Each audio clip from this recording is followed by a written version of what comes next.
Alright, so today we're going to be talking about whether or not players should pull for Blade in Honkai Star Rail. Now, I think Blade is going to be very good, but the one thing that I want to urge people to take into consideration before they pull him, other than, what he does and all that kind of stuff, is the kind of playstyle you're going to be playing, right? Because Blade is a character, very similar to Arlan, and if you played Genshin Impact, very similar to, like, Xiao and Hu Tao. It's a character that revolves around sacrificing HP to deal damage. And if that's not something you really like, then Blade might not be a great character for you.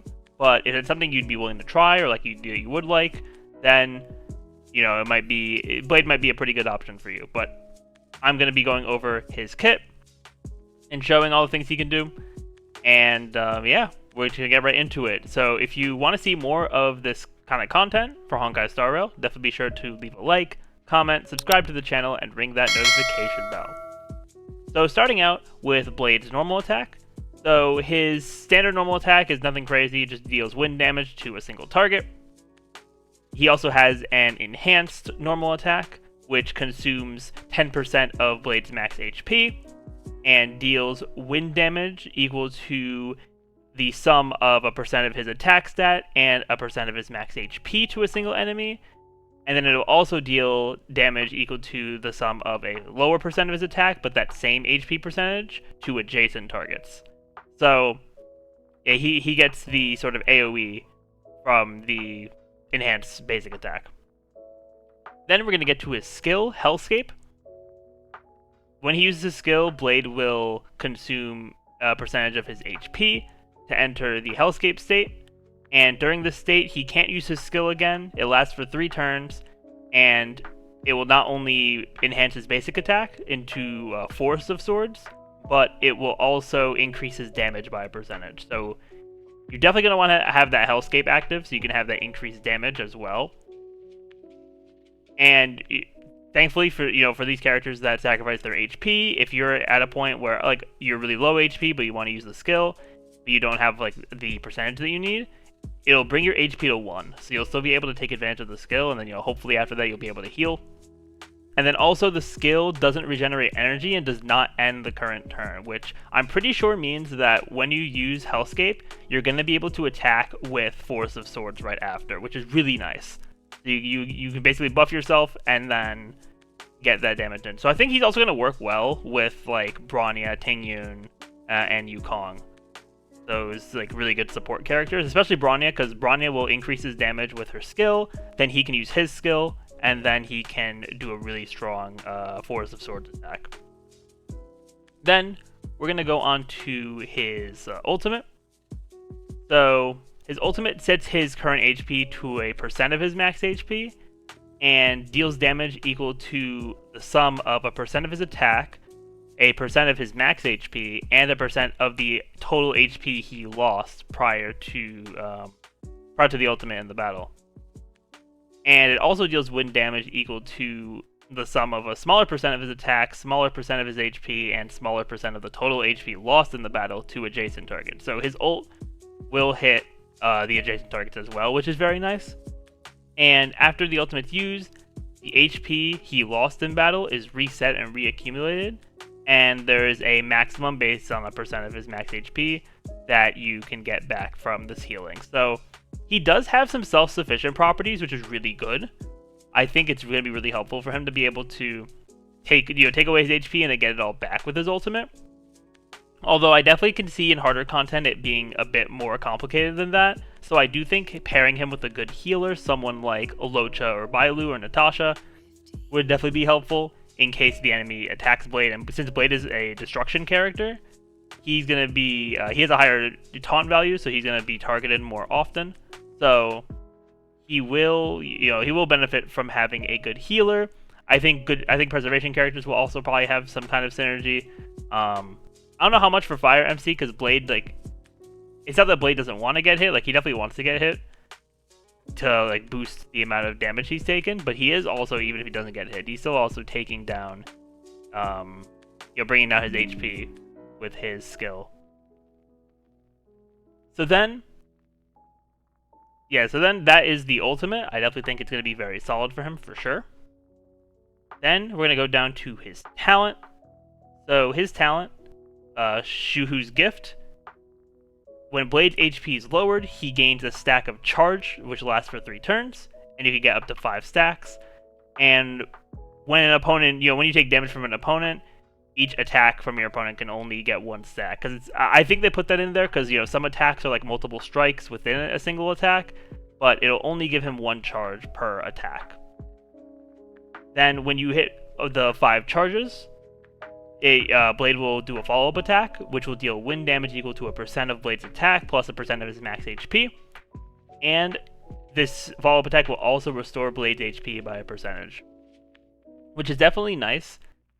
And it'll consume all the charges once you do the follow-up attack. So I think that's going to be really helpful too. He's going to have another way to get his HP back, plus doing a lot of damage. The one thing I am curious about is with his ultimate, when it talks about the way that it takes the amount of HP like you consumed in battle to calculate the damage, and then also like the healing.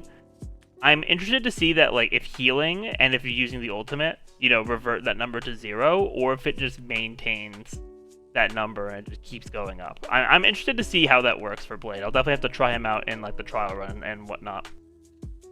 But then we're gonna go on to his technique. So his technique, Karma Wind, will immediately attack the enemy, and it will consume a percentage of Blade's max HP while dealing wind damage equal to a percentage of his max HP to all enemies. And similarly with his skill, if Blade's HP is too low for the percentage of HP it needs, it will bring his HP down to 1. So yeah, I definitely think Blade's kit, he definitely has some self-sufficiency things, which for me, when it comes to characters that, sacrifice HP, I feel like they gotta have self-sufficiency. If you play Genshin, I don't like Xiao's gameplay because while he does like the HP drain to, increase his damage and whatnot, he doesn't have any self-sufficiency in his kit. He kind of just drains his own HP, and you have to have other characters to be healing him and whatnot. But I like using Hu Tao because Hu Tao has healing in her kit. So I think Blade is more in the realm of like Hu Tao and being able to like heal himself. Obviously, 2 very different characters in 2 different games, but just kind of like looking at their archetype, it's kind of similar.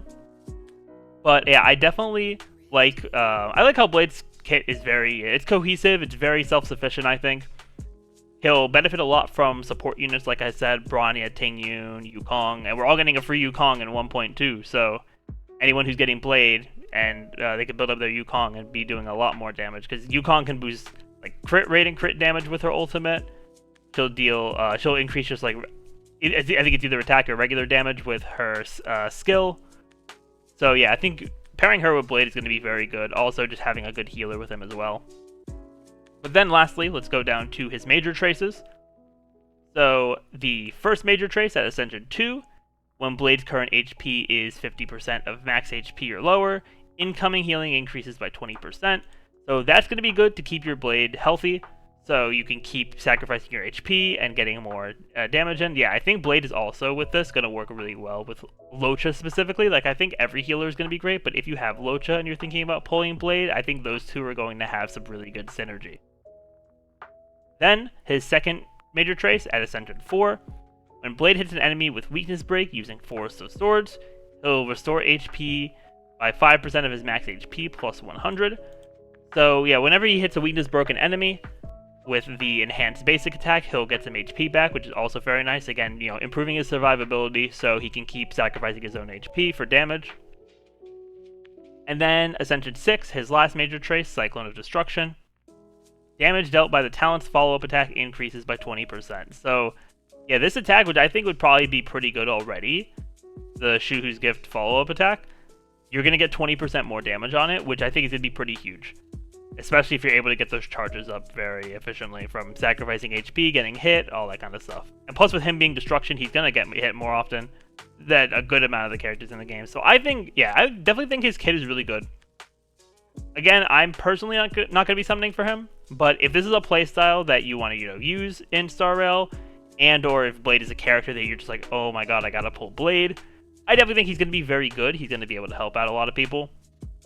And plus, having a strong wind character and the first wind limited 5-star is going to be very nice for the game.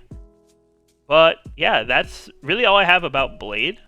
Let me know what you think of him and his kit in the comments down below. But yeah, thank you all so much for watching. If you enjoyed, definitely be sure to like, subscribe, ring the notification bell, all that fun stuff, and I will see you all next time.